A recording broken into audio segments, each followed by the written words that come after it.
আজ থেকে বুধবার অবধি একটানা 6 দিন দুপুরে বাতিল থাকবে ব্যান্ডেল কাটোয়া লোকাল ও কাটোয়া ব্যান্ডেল লোকাল। ফলে দুপুরের যাত্রীরা পড়বেন অসুবিধায়। জানা গেছে দুপুরে ধাত্রীগ্রাম, বাগনাপাড়া, অম্বিকা কালনা, গুপ্তিপাড়া রেল স্টেশনের মধ্যে ডাউন লাইনে মেরামতের কাজ চলবে। সেই কারণে ট্রাফিক ব্লক করে দেওয়া হবে। বাতিল করা হয়েছে দুপুর 12টার ব্যান্ডেল থেকে আপ কাটোয়া লোকাল, বিকেল 3টের কাটোয়া থেকে ডাউন কাটোয়া ব্যান্ডেল লোকাল।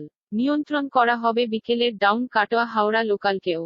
এর ফলে মূলত এই 6 দিন দুপুর 12টা 15 মিনিট থেকে বিকেল 4টে 15 মিনিট অবধি ডাউনে কালনা, গুপ্তিপাড়া থেকে ব্যান্ডেলের দিকে কোনো লোকাল ট্রেনের পরিষেবা মিলবে না।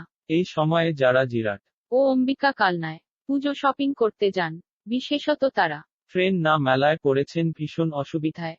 পুজোর মুখে প্রায় 4 ঘন্টা ট্রেন চলাচল বন্ধ রেখে ট্রাফিক ব্লক নেওয়ায়। পুলক চক্রবর্তী, চিফ রিপোর্টার, কলকাতা থেকে দিলেন আপডেট। সঞ্জয় দেবনাথ, খবর কালনা।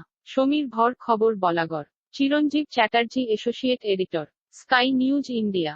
আজ থেকে বুধবার